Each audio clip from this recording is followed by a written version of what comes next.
Tony Prince, SAC. Each deck a tactical. Gary Noesner, lead negotiator. Come on. And we established contact? There's been some preliminary talks between Koresh and the ATF, but our guys are still setting up. How should I coordinate negotiations and tactical? All communications go through me. I'd prefer if I spoke with Mitch directly. That way we're always on the same page. I find that... I don't care what you find. You go through me. That's how we're doing it. Copy that.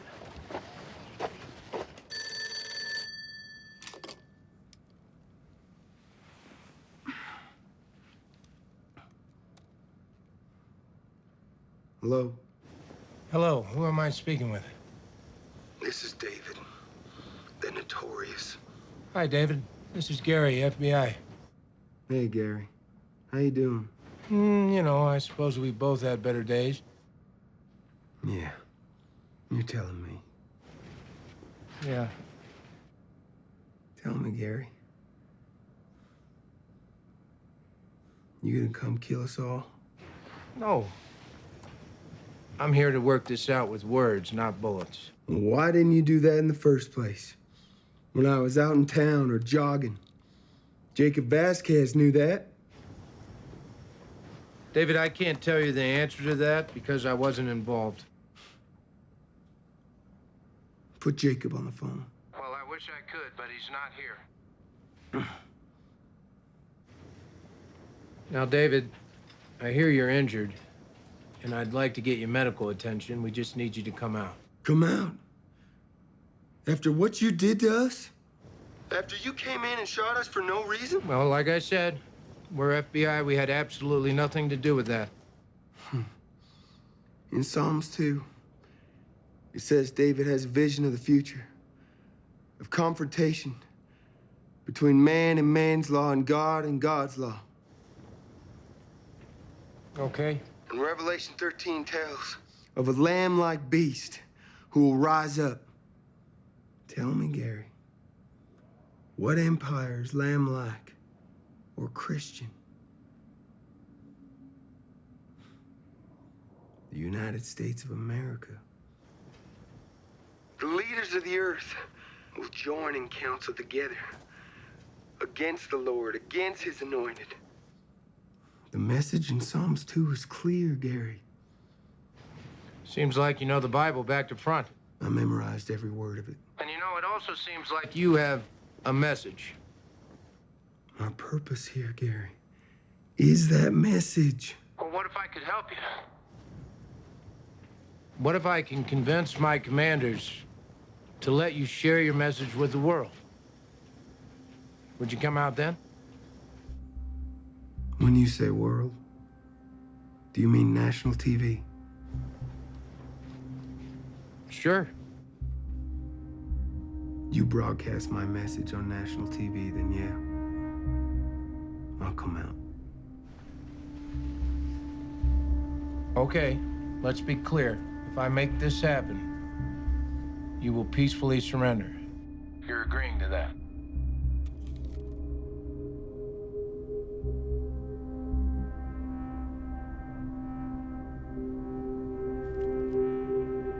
Yeah.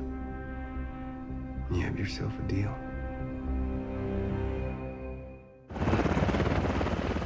Negotiations failed, Noesner. They reneged on their deal.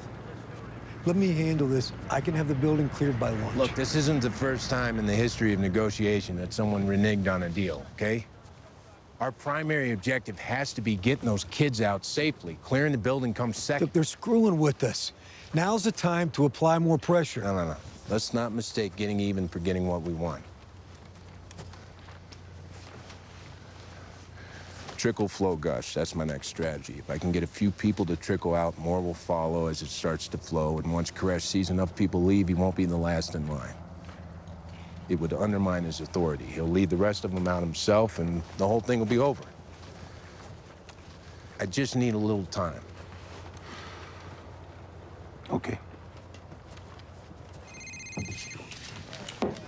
Hey? Yeah. Help. I do have one small problem, and I could use your help. What kind of problem?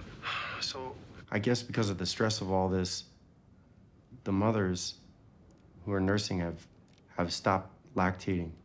So, we need milk for the babies. Could you send some in?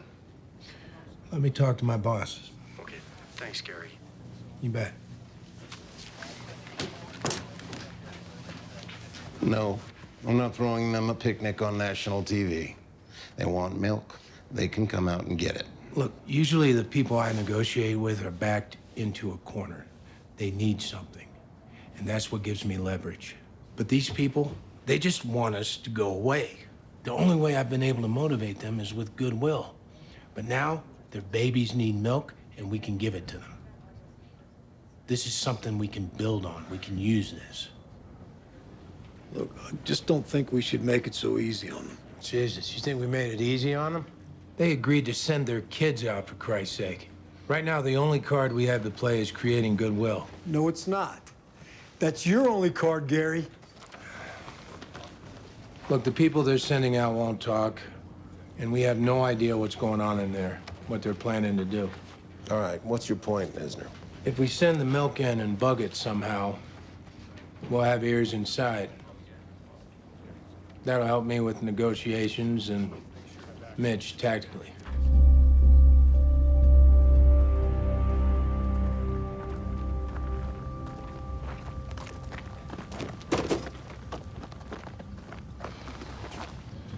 Steve. Hey. Wayne. Gary Noesner. Hey. Hey. Yeah, I've seen your video. I'm sure I'm much better looking in person, right? Well, let's just say that you got a pretty good face for radio. Can we just get this over with? Yeah, sure. I'm sorry. Steve, can I talk to you for a minute, just you and I? Yeah, it's okay.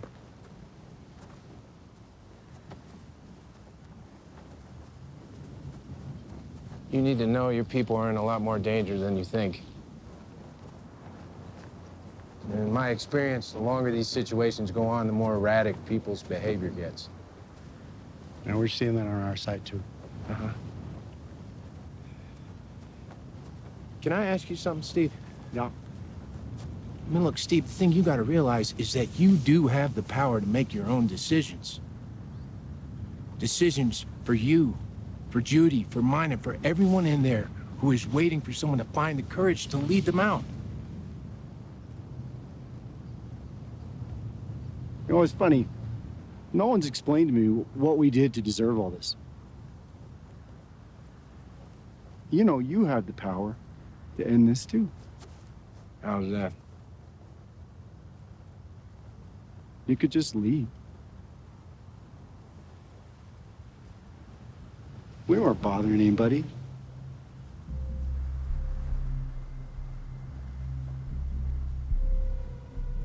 Lack of electricity makes them less comfortable and more willing to compromise. Under normal circumstances, yes, but these people, they already know how to live with nothing. All you're doing is pissing them off. Mitch feels differently.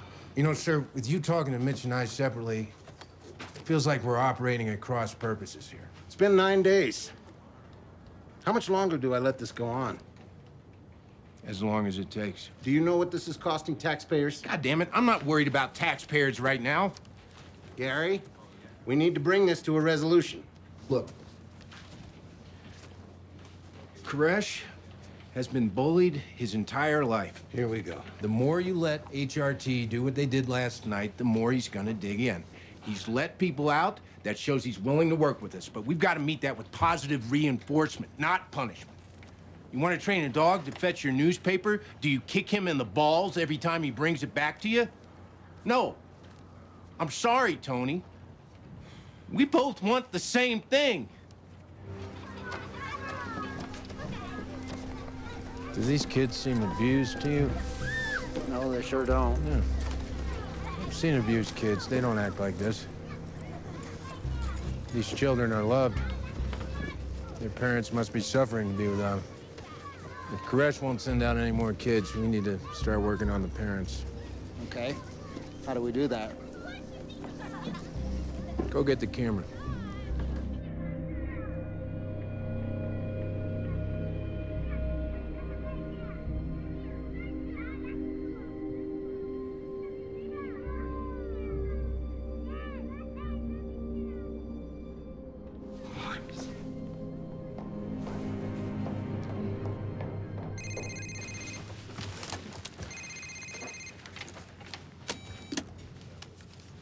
Hello? You lied to me. Who's this? Kathy Schroeder. I saw that tape you sent. I gave my children over to you and you lied to me. Get Gary.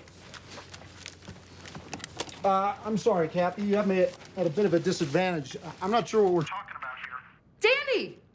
I mean, where are his brothers? They're supposed to be together. Danny is only 3 and he's all alone. I don't know why your sons would be separated.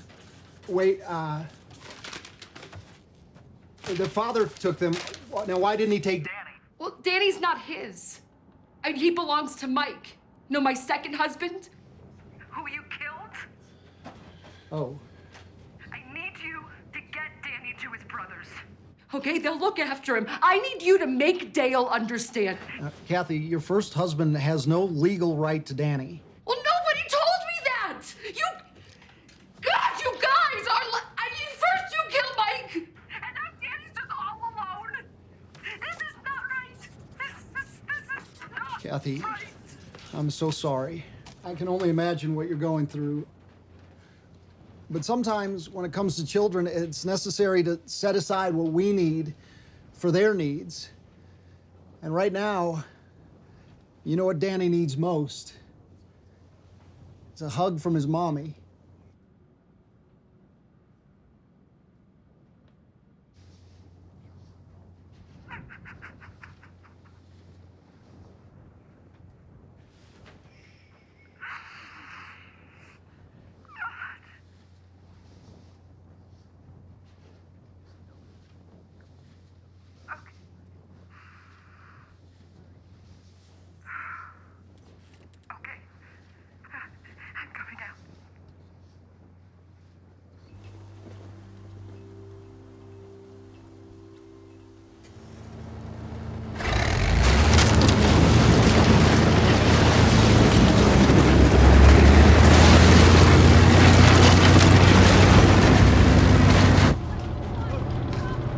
What's happening? I don't know.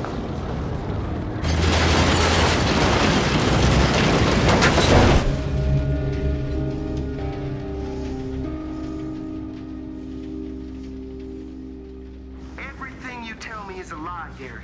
No, everything I tell you is not a lie. I'm not the one who drove that vehicle onto your property, David. I don't want to hear it. We aren't afraid of the government.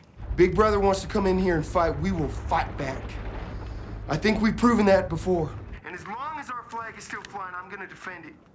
As an American citizen, anyone that steps on my property, anyone that destroys my property is going to get their ass whooped. Look, I would feel exactly the same way if I was in your position, but the thing is, these guys are frustrated too. And they don't want to be here any more than you want them here. But try as I might, I cannot get them to understand somebody waiting for a sign from God. It's just not part of their worldview.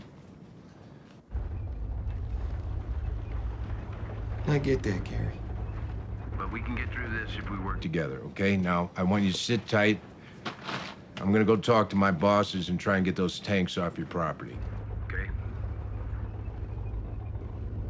Okay. All right. Do you realize I'm getting all my information about what we're doing from the Branch Davidians? Maybe you should move in with them. God damn it! Why did you send that damn tank in there? Because when I went to pick up those people, I noticed several vantage points where they could hide and fire on our agents. I had to mitigate their strategic advantage. Oh, you didn't try to mitigate their strategic advantage. You're trying to irritate them into coming out. It's not a winning strategy. What's not a winning strategy is waiting for a sign from God. Sir, No. I'm tired of buying you time. You need to tell them to come out. It's been 17 days, Gary. I've been pushing them. Not hard enough. I'm under an awful lot of pressure to get them out. I have the Attorney General and every politician in Washington breathing down my neck. I want them out of there by tomorrow morning. My commander, David, I spoke to him. He's not gonna back down on this ultimatum. Yeah, well, we're not backing down either, Gary. David, I'm gonna try something here. I want to talk to you, not like Gary, the FBI agent, but like like I was your friend. And I want you to listen to what I'm gonna say as if a friend was saying it to you. Come out. Just come out before it gets any worse. That's my friendly advice. Well, I appreciate that, Gary. And I want this to be over just as much as you do. You think I like being in this place like this? I don't. It's awful. You have no idea what I'd give to have a hot shower right now. It can be over, David. You have the ability to make it be over. I'm trying. I'm trying to connect with God. And I'm not just giving you the runaround either, Gary. I know. Well, I just want you to know whatever happens from here on out, I'm trying to. I know you are. I know.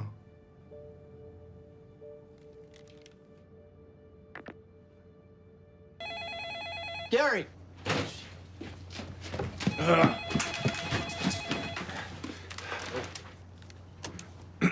Hello? Hello? Hello? Gary? Oh, David.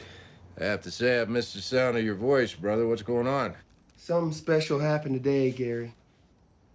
Something I can't see as anything short of a miracle. What are you saying?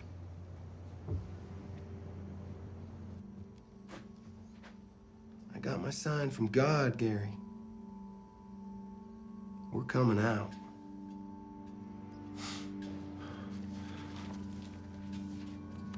But first, I want to protect the message that we have going on in here. So when I go to jail, I can spend all my time answering the stupid questions. Like, why do you have so many wives in there? And why are you torturing babies? Because once I finish writing those 7 seals, I will personally walk out that front door and you can throw me in the jailhouse and come on down and feed me bananas for all you want. I'll come feed you anything you like. How long will it take you to write it? Oh, I'm thinking a week or so. Are you telling me that once you have reduced your version of the 7 seals to written form that you and all your people are coming out of there? I have no reason to draw this out any longer, Gary. Please answer the question definitively. Are you coming out as soon as you're done? Gary, I am going to fulfill my commitment to God. Now, if you would allow me to show you what's been pre-written by the prophets, you'll have a way better understanding of what's going on in here. I am asking you a very simple question, David. And I'm gonna give you a very simple answer. Yes, yes, yes. We have no intention of dying in here, Gary. Okay, David. Well, I'm gonna let you get to work because, frankly, I am eagerly awaiting that manuscript. Well, I tell you what, it's gonna blow your socks off, Gary.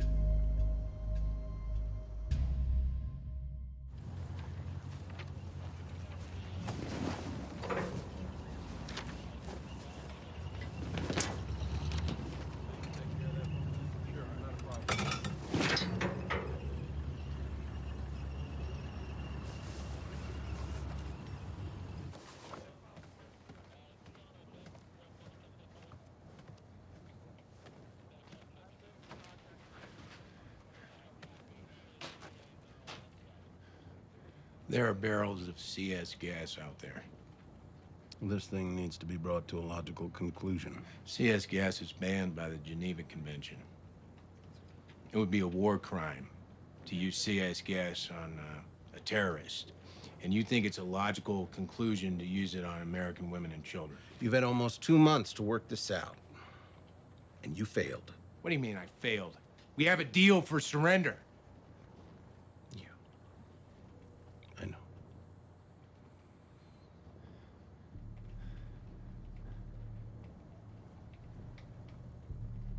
All right. Hey, Walter, get him on the phone. Now. Hello? Steve, it's been a week. You told me you were gonna get me some pages.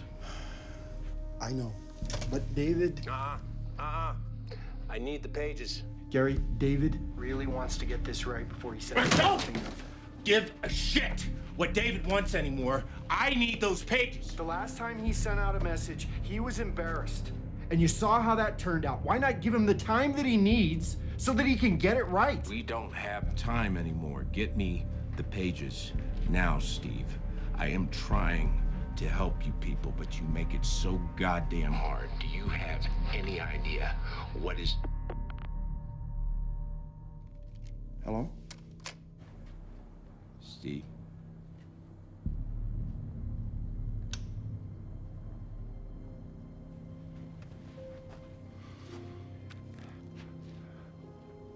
You've gotten a little too close to this one. I'm sending you home. I'm not leaving. Gary, please don't make me have my guys do it.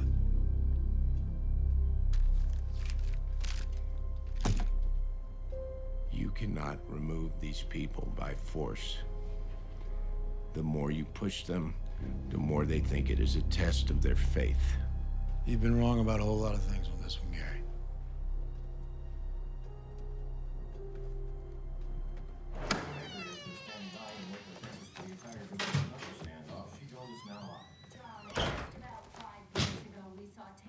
Continuing to batter the compound, continuing to put gaping holes into the walls of the structure. We saw what looked like white wispy smoke coming out, which usually is indicative of tear gas. The FBI has told us that they are using non-lethal tear gas.